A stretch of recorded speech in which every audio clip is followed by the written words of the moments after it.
Nah jadi ya sebenarnya sih itu nggak ada kaitannya sama fundamental ya, lebih ke arah flow aja. Gak ada masalah sih gue lihat sih. Oh, jadi saham Treasury ini kemarin nggak dijual balik, tapi diangusin gitu kira-kira. Ya diangusin gitu kira-kira. Sebenarnya kan yang kejadian begitu kan ada beberapa company juga ya angus begitu kan. LPPF juga sempet angus tuh, salah. Nah apa namanya? Kenapa di buyback? Karena waktu itu kan murah banget itu kan. Waktu kalau nggak salah valuasi juga masih oke kan. Jadi makanya itu nggak dijual sama dia, jadi akhirnya di-retire. Kira-kira begitu sih. Oke. Sebenarnya tuh tadi gue mau nanya juga tentang, sebenarnya ini relate sih sama pertanyaan ada audiens di sini. Yang lain nanti kita akan jawab satu-satu ya. Mungkin kita di sini ini soalnya menarik nih. Tolong dong pandangannya untuk emiten ERA dan MAPI, khususnya ERA kan sedang ekspansi tapi terdampak pada peningkatan beban keuangan. Nah dia nanya ERA sama MAPI. Nanti kita mungkin abis ini nyambung dikit ke ERAL deh, karena ERAL kan baru IPO nih tapi nggak kelihatan gaung. Nah gini, bisnis itu kan semua kan jatuh ke satu sektor kan, retailer sebenarnya kan. Retailer tuh very simple, kita ambil barang dari orang, kita jual ke orang lain, ambil marginnya gitu kan. Kita nggak produksi barang nih, jadi ini anggapnya distributor. Bisnis distributor, not only in financial market, tapi di real sector susah, margin tipis. Jadi kalau satu kuncinya, retailer itu gampang lihatnya, cara kita sortir nih. Kita lihat aja balance sheet-nya, kalau dia ada hutang, skip. Nah, tapi gini, hutang itu harus dibandingkan dengan posisi cash-nya lagi. Jadi kita analis itu ada istilah net debt dan net cash gitu kan. Sebenarnya simpelnya begini, kalau utangnya lebih besar dibanding cash, itu kita sebut net debt. Berarti company ini lebih baik utangnya gitu loh. Kenapa kita bandingkan dengan cash? Karena cash ini adalah yang bisa membayar utangnya secara langsung otomatis gitu kan. Jadi kalau utangnya lebih besar dibanding cash, udah skip aja, nggak bocuan. Nah, terus yang kedua, kenapa Era Jaya itu susah gitu kan? Kenapa di situ-situ aja dasarnya? Kita perlu pahami bisnis utama dia tuh masih HP, distributor HP. Nah distributor HP orang banyak relate ke Apple ya kan. Apple itu nggak besar buat Era Jaya. Apple tuh cuma 8% dari penjualan dia. Dan pertanyaan berikutnya, besarnya di mana? HP Cina, Oppo, Vivo, Huawei, bahkan ada brand-brand yang namanya Virtua, apalah. Waduh, gua nggak tahu tuh. Nah makanya kita nggak tahu kan. Nah Chinese smartphone ini bahaya. Kenapa sih? Karena tadi kan satu ya. Jadi rumus dari gua lihat retailer satu, jangan ada utang. Kedua, brand yang dia pegang harus eksklusif. Jadi nggak boleh ada orang lain yang pegang selain dia. Nah masalahnya Era Jaya, Apple, Huawei, Oppo, langganan nggak eksklusif Era Jaya. Jadi orang lain bisa jual. Gua aja lihat di Mangga 2 banyak itu orang Kongko jual Oppo, ambil dari agen. Nah jadi dia berhadapan sama kompetisi. Dulu ada isu email, email di black, di blok, jadi akan lebih oke, itu membantu. Cuman dia tidak menghilangkan resiko kompetisi dari yang ini nih, yang pedagang kecil-kecil, yang berani buka toko di dekat rumah gitu, tiba-tiba toko pulsa jual HP. Nah itu kompetisi dia sebenarnya. Nah jadi menurut gue itu kelemahannya dari Era Jaya. Gue paham ini company itu 50 triliun sales, gede sekali. Kalau marginnya sedikit naik langsung swing marginnya. Tapi susah sih, nggak gampang. Dan maksudnya kita berbicara HP loh. HP itu kita beli, besok emang beli lagi, enggak kan? Oke aja besok lah, let's say 3 bulan lagi beli. Tapi kalau baju masih mungkin kan? Baju nih keluar brand yang model yang lebih oke fittingnya, kita beli gitu kan. Nah itu, jadi produk life cycle dari customer itu panjang di Era Jaya. Nah jadi impulse buying itu nggak ada. Maksudnya impulse buying adalah orang yang iseng-iseng beli itu nggak ada gitu. Nah itu kunci ketiga dari retailer. Kita harus lihat bisnisnya itu ada nggak barang-barang yang orang bisa iseng-iseng beli gitu loh. Kayak contoh KKV lah, pada tahu semua kan KKV itu kan lagi hot ya di mall kan.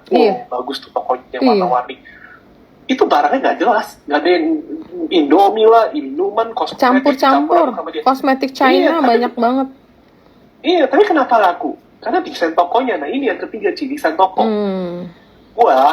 dari gue masih pakai celana pendek pas SD sampai sekarang, kayaknya gue nggak ada deh. Nah, itu desain tokonya sama aja, palang era jaya merah, terus lantainya begitu gitu loh. Nah terus gue punya indikator yang very simple sebenarnya retailer. Lo lihat aja Ci, waktu pandemi kan orang bisnis susah, sampai Pizza Hut pun jual di pinggir jalan kan, lo inget ya? KFC gitu-gitu. Iya benar. Itu era jaya, banyak yang SPG sampai ke pinggir jalan. Gak laku, itu jual HP susah. Gak gampang gitu loh. Jadi memang itu bisnisnya. Kan pertanyaannya Eral, anak usahanya, yang dulu digadang-gadang mininya Mapi gitu kan. Wah, ini bakal lari ini Mapi. Tapi ingat, iya benar. sebuah retailer itu untuk banting setir dari spesialisnya susah gitu. Ini kayak dokter gitu. Lu suruh dokter spesialis jantung, lu suruh bedah mata, buta orangnya. Nah, sama ini retailer nih. Ya kan? Sama retailer. Lu udah suruh dia jual HP bagus banget. Tiba-tiba jual baju.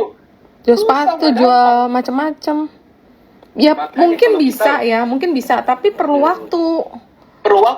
Untuk sampai dia ada resiko. Iya, sampai dia menemukan nextnya apa yang bikin dia tuh gede, apa F&B-nya, apa toko yang specialty toko lainnya. Ini kan belum tahu, ini kan masih terlalu baru ya untuk kasih pembuktian dari sekian dia coba-coba. Itu Sushi Tei itu under Eral ya? Nah ini masalah nih. Dia kan mau coba banting setir di luar toko HP. Pertama sih gue liatnya, gue cukup excited gitu loh. Sebenarnya gue nggak negatif gitu. Tapi yang membuat gue negatif apa? Karena kalau kita lihat laporan keuangan Era Jaya, semua venture yang dilakukan di Sushi Tei, di toko buahnya Grand Lucky, dan lain-lain, itu semua minority kecuali JD Sport. Nah terus orang tanya JD Sport, wah ini tandingannya Mapa nih. Kagak. 30% dari merchandise-nya JD Sport ambil dari Mapa lagi. Jadi kalau JD Sport bagus, Mapa bagus. Oh, nah ini yang kita nggak tahu nih ya. Kalau kita nggak ngobrol-ngobrol kayak gini, kan beda. Kalau misalnya presentasi serius kan nggak bisa kan cakep begitu banyak. Nah ini baru tahu. Nah, terus orang nih, kadang kan di Instagram banyak nih, ada yang hypebeast gitu, orang pada ke Our Daily Dose. Tahu gak sih yang sepatu sneaker yang keren-keren itu? Our Daily Dose ada tuh di kantor kita ada. Itu siapa sih? Apa namanya? Atmos, tahu gak sih? Atmos sepatu keren, beken gitu kan. Itu juga 10-15% ambil dari Mapa. Mapa yang nyetok, karena kenapa si Mapa itu eksklusif di semuanya. Kecuali Adidas, Puma, Nike, sama Asics. Nah jadi tapi kayak sisanya dari yang tadi 4 brand, Adidas, Puma, Nike, Asics, di luar 4 ini semua mau nyanyi Mapa. Berarti Nike under dia juga ya? Iya. Terus nih banyak orang nggak sadar nih, Digibox yang si Mapi punya. Lo tau gak sih, dia buka di Filipina minggu lalu, pas di Vietnam. Tapi dia membawa namanya aslinya lagi. Dulu kan namanya Digibox, di Indonesia kan Digibox kan. Nanti di luar negeri tuh kayak Digibox lagi. Nah jadi Mapi itu saking berhasilnya di Indonesia, dan kita tahu lah di Southeast Asia itu, Asia Tenggara, Indonesia itu negara paling besar secara ekonomi. Ketika satu retail itu berhasil di negara tersebut, dia akan dipercaya buat ekspansi ke luar negeri. Benar-benar. Nah, jadi makanya gue lebih suka itu Mapi, baik-baik lagi. Dan gini loh, mungkin harus dilihat dari sudut pandang lainnya lagi. Market yang lebih besar buat Mapi itu akan bagus sekali untuk company-nya. Kenapa? Kita contoh dagang simple sih. Lu ambil barang sama orang 10 unit, sama lu ambil barang 1 juta unit, beda dong harganya dong. Lu dikasih harga partai dong, 1 juta dong. Sama nih Mapi nih, dia ada di Indonesia nih, dia ekspor nih ke luar negeri nih. Nanti ambil satu SKU yang sama kayak baju, misalkan baju Cotton, dia dapat harga partai. Iya. Terus dia dapat harga partai, tuannya makin tebal. Terus sekarang ya kalau lu perhatiin ya, Zara itu udah, kan orang lagi banyak sebenarnya kayak pengamat fashion bilang Zara ini sekarang udah move to fast fashion. Fast fashion itu berarti dia bukan keluar 4 musim, tapi setiap berapa minggu atau sebulan sekali dia keluar model baru. Itu yang bikin kita tuh jadi konsumtif gitu. Yang tadinya summer bisa bertahan berapa 3 bulan, bajunya itu aja summer. Terus nanti masuk lagi misalnya fall. Tapi ini kayak setiap 2 minggu sekali kalau lu ke toko Mapi ada aja yang baru. Itu yang bikin kita tuh nggak bisa mau belanja itu fast fashion. Nah mungkin kan si Rita udah kasih nih pandangan positifnya. Gue mau jelasin nih ke ke audiens sekalian nih. Dulu 2019 sempet kan MAPI tuh, aduh bosenin banget. Iya, parah. Dulu banyak isu tentang online. Masih orang kaitannya kompetisi dari Shopee, kompetisi dari private label dan yang kecil-kecil tuh. Nah, gue baru lihat data dari UMKM, Ministry of UMKM kita. Dia ada satu data yang menarik di statistik dia. Dia track jumlah pemain dari online retailer dari segi jumlah pemain dan juga jumlah omset. Itu gue lihat setelah pandemi ini sebenarnya blessing in disguise buat MAPI. Kenapa? Karena nih pas pandemi nih usaha kecil itu mampus. Nah jadi kompetitor yang di online itu mati semua. Jadi sekarang itu mereka tuh susah untuk balik lagi. Nah jadi sekarang itu banyak yang gue kan juga survei sih. Itu kan kalau yang Shopee, penjual Shopee itu gue tanya satu-satu. Gue tiap bulan tuh sampling minimal tuh 30 Shopee punya penjual. Jadi sekarang kita main aman. Mereka tuh contohnya sepatu tuh yang paling kelihatan. Kan di Spot Station tuh coba deh nanti kalian kalau ke mall, kalian coba ke Spot Station. Ada satu section namanya Last Call. Nah itu tuh barang yang sudah lama tapi nggak laku gitu, di shift ke situ. Nah itu banyak tuh online retailer beli di situ. Kenapa online pembeli dari online retailer ini kebanyakan kan yang di luar kota, yang masih udah lah kurang update gitu tentang model-model itu kan. Jadi mereka it's fine, model ketinggalan satu season nggak apa-apa. Nah si online retailer ini ngambil lagi dari MAPI. Nah jadi ini gue lihat si MAPI ini udah kayak raja, semua kompetitornya ngambil sama dia gitu loh. Makanya MAPI itu pas kita tanya, pas di analis meeting gitu kan, misalkan contoh di UC, Era Jaya as your competitors gitu kan, dia nggak akan ngomong Era Jaya as the competitors, tapi dia bilang it's our partner actually. Jadi maksudnya itu partner kita gitu, dia nggak lihat itu sebagai kompetitor kita gitu, karena barang dia barang gua gitu kan. Iya. Nah, sekarang pertanyaan menarik nih, Ci. MAPI MAPA. Ya kan? Pasti nanti kelanjutannya gitu tuh. MAPI atau MAPA? Buat gua sekarang MAPI. Buat gua MAPI. MAPI lagi turun banyak kan? Iya. Oh ya, sebelumnya kita nanya dulu, kenapa sih MAPI turunnya lumayan jauh nih? Dari yang hampir 2.000 ya, kemarin berapa sih? Hampir 2.000 turun. 2.000 ke 16 kan? Iya. Itu dalam memang. Nah. Jadi gini, gua perlu jelasin. Ada dua kategori, ada dua pandangan di market sekarang. Ada yang ngelihatnya tactical atau jangka pendek, ada yang ngelihat jangka panjang. Nah, yang jangka pendek itu dia melihat momentumnya. Dia melihat kuartal ketiga itu lebih rendah dibanding kuartal kedua. Tapi ini gue perlu tegaskan di sini. Kuartal kedua itu selalu paling laku buat retailer, Bu. Kenapa? Karena ada liburan lebaran, THR dan lain-lain kan. Orang belanja. Nah, jadi sekarang lu membandingkan kuartal 2 dengan kuartal 3, gue nggak rasa itu nggak fair. Kenapa? Karena kuartal 2 itu lo ada efek itu gitu loh. Kuartal 3 lu nggak ada apa-apa, orang udah habis duit kan. Apalagi bayar uang pangkal anak sekolah di awal Juli. Habis lah mereka. Tapi ini masih bisa turun cuma sekitar 5%. Kalau nggak salah. Kuartal 3 banding kuartal 2, itu udah cukup bagus buat gue. Secara year on year bakal tumbuh. Jadi menurut gue, sebenarnya gue nggak menyalahkan pihak-pihak yang melihatnya seperti itu. Sekali lagi, gue malah melihat itu sebagai kesempatan buat mereka nih yang melihat begitu ya turun kan, beli aja. Nah tapi year on year-nya dia turun apa karena kemarin di third Q-nya ada lebaran juga tahun 2022? Nah, kita harus hati-hati nih baca rapor keuangan MAPI. Kita banding year on year dibandingkan tahun lalu. Hati-hati. Dia ada jualan Burger King.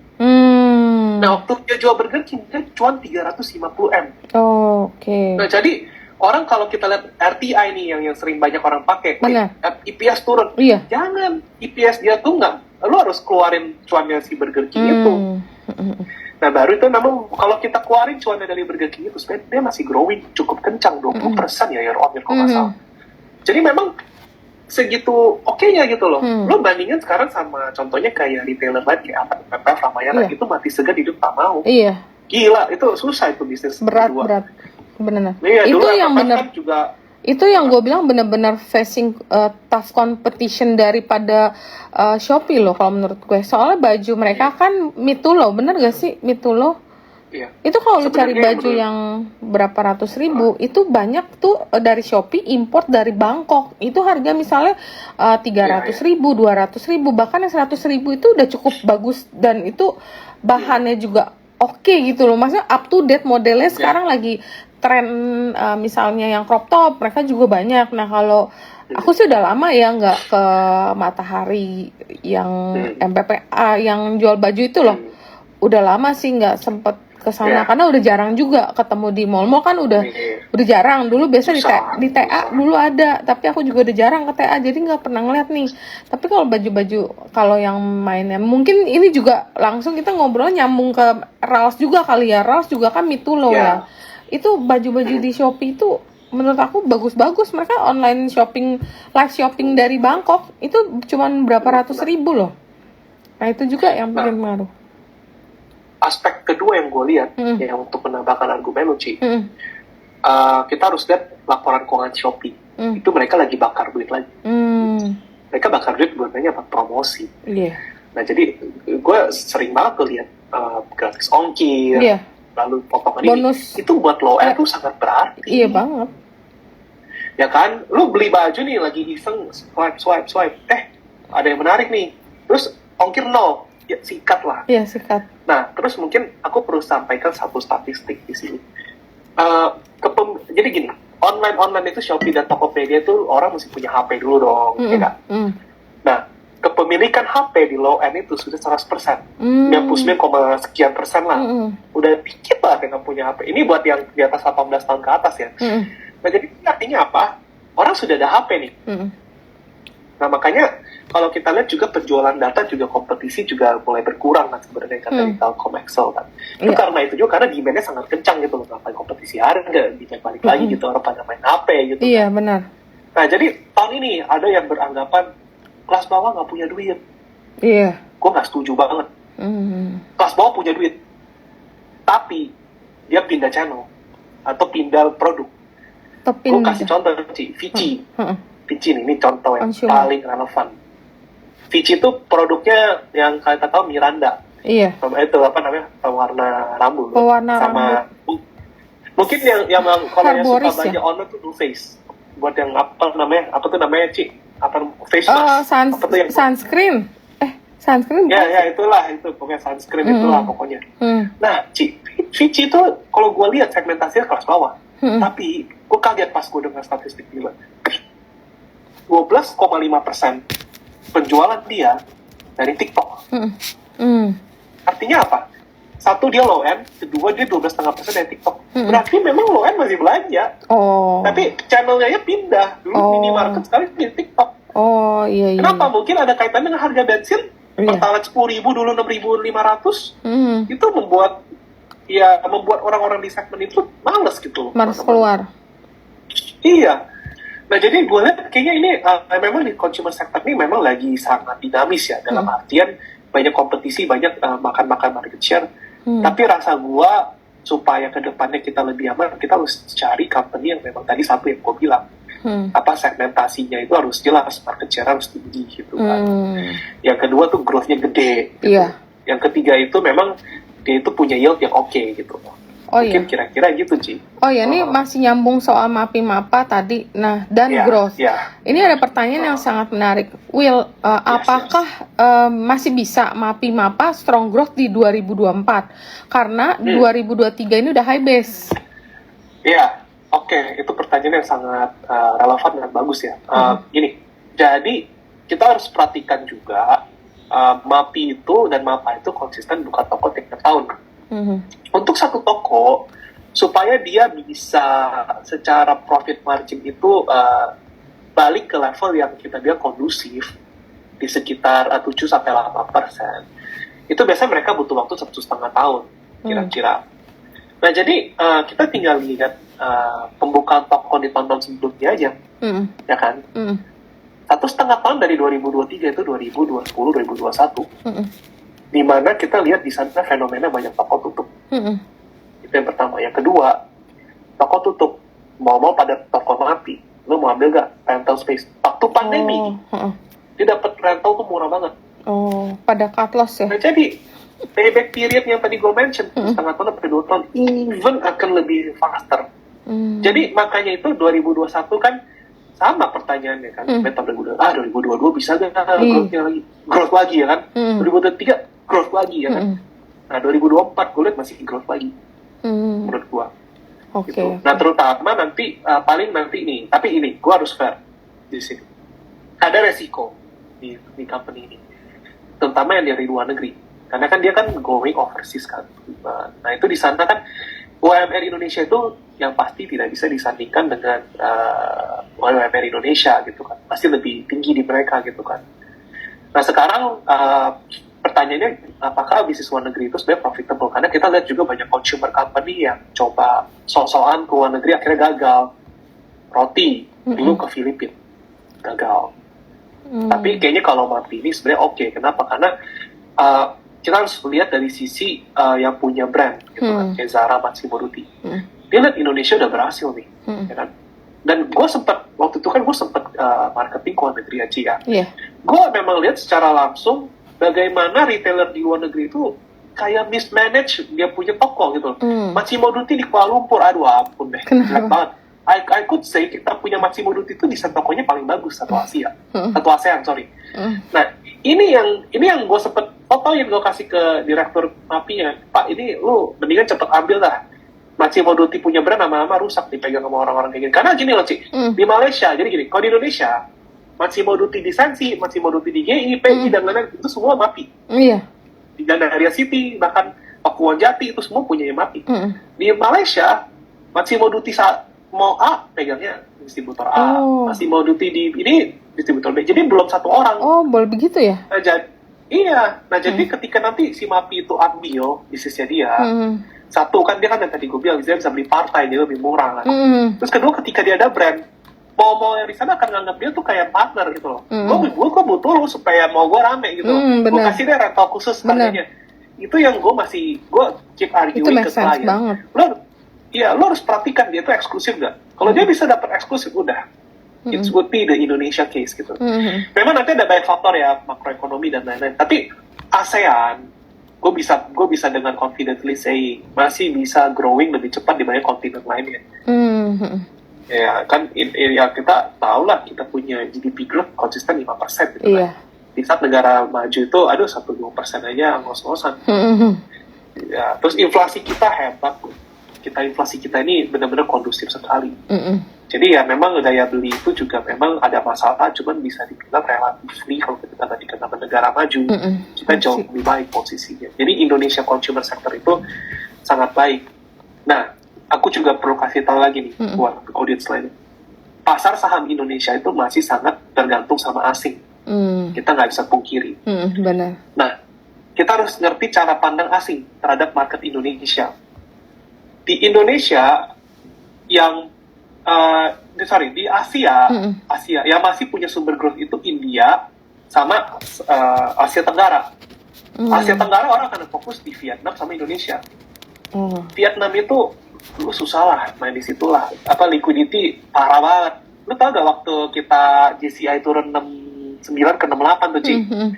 Itu di Vietnam Ci hari itu 50% stoknya ARB. Gila. Saat jatuh semua, kenapa liquidity nggak ada? Bid asknya tuh terlalu tipis. Jadi ARB. Nah, jadi investor asing itu sangat takut tentang gitu-gitu. Di Indonesia kan nggak ada gitu. Iya. Kita juga waktu itu indeks, kita belum pernah lihat indeks minus 6% ya. Pandemi dulu berapa Ci ya?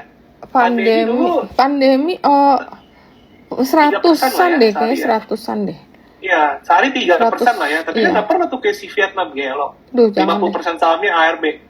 Satu indeks tuh, 50% sahamnya ARB. Gila, ngeri banget tuh jangan sampai. Ngeri banget, makanya buat investor foreign itu masih suka di Indonesia. Dan bagusnya adalah bulan lalu asing tuh udah keluar banyak banget, $1,5 juta terus sekitar 7 triliunan. Kita tuh outflow terderas di ASEAN. Iya. Kok malah bagus, berarti mereka bisa masuk lagi gitu nantinya. Iya, kan karena kenapa? Karena mereka akan ketakutan bahwa The Fed akan naikin suku bunga dan lain-lain gitu. Ternyata. Tapi kan sekarang kan kita lihat kemarin itu ini kan gue kutip dari analisanya bos gue si Pak Jeff nih. Mungkin lain kali lo mesti undang nih si Pak Jeff, bagus banget. Iya, buat jadi ngobrol. dia punya sudut pandang menarik. Jadi kita kan yang kita lihat tuh 10-year US yield kan. Nah waktu auction kemarin itu jadi kan tiap auction itu pasti ada penjataan dan kalau kurang ditambah gitu kan. Nah penambahan alokasinya tuh nggak banyak, berarti apa? Demand-nya lesu buat 10-year yield. Jadi nih kemungkinan kayaknya 10-year yield kita, 10-year yield US-nya akan melambat. Kalau demikian, berarti attractiveness dari bond market di sana akan berkurang, sehingga nanti story-nya balik lagi dari DM ke IM gitu loh. Dari developed market, negara maju ke negara berkembang. Negara berkembang siapa? Gue lihat dua, India sama Indonesia dari sekarang. Oh, India sama Indonesia malah, bukannya Vietnam? Ya, Vietnam itu susah ya, tadi karena ada likuiditas 50, ya? Ada kejadian 50% likuiditas, itu susah. Jadi kita sangat penting. Nah sekarang kan pertanyaan gini, buat investor retail kan nggak mungkin, detail banget gitu kan.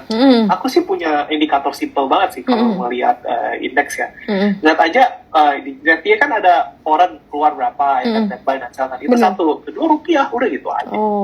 Lihat dua itu ya. Udah gitu aja. Lo kalau lihat berturut-turut nih, foreign jual, udah, tar dulu, santai aja. Iya, kita chill aja gitu. Jar. Oke. Nah, terus ini dari tadi nih ada Pak Satria nanya, mau tanya dong, Ko Willy terkait industri pengolahan tembakau. Bagaimana dampak nilai ekspor saat ini industri pengolahan tembakau terhadap perekonomian Indonesia di 2023? Faktor yang mempengaruhi penurunan nilai ekspor kretek tahun 2023. Terus prospek investasi industri pengolahan tembakau, dampak peningkatan volume impor tembakau terhadap neraca perdagangan Indonesia, dampak peningkatan impor tembakau terhadap, iya banyak nih, masih panjang sih, satu-satu deh, gini deh. Sekarang kita dampak nilai ekspor yang saat ini industri tembakau terhadap perekonomian Indonesia. Ekspor. Oke, untuk yang itu dampak dari tembakau. Ekspornya neraca dagang kita gitu lah ya, secara singkat ya, nggak gitu impact. Kenapa? Karena kita masih eksporter paling besar untuk secara komoditi, itu kita beratnya di karet dan kelapa sawit. Jadi kalau dua komoditas ini harusnya akan oke gitu. Walaupun memang benar, gue setuju ada impact dari industri pengolahan tembakau ke daya beli. Kenapa? Karena di sana kan ada labor intensif kan, banyak pakai pegawai kan. Iya. Jadi memang akar-akarnya lagi, pojok-pojoknya ini sebenarnya Kementerian Keuangan kita. Menteri Keuangan kita ini gimana gitu kan. Selama kita tahu kan, dengan periode Sri Mulyani ini kan industri rokok sayangnya kan di-attack terus ya. Iya.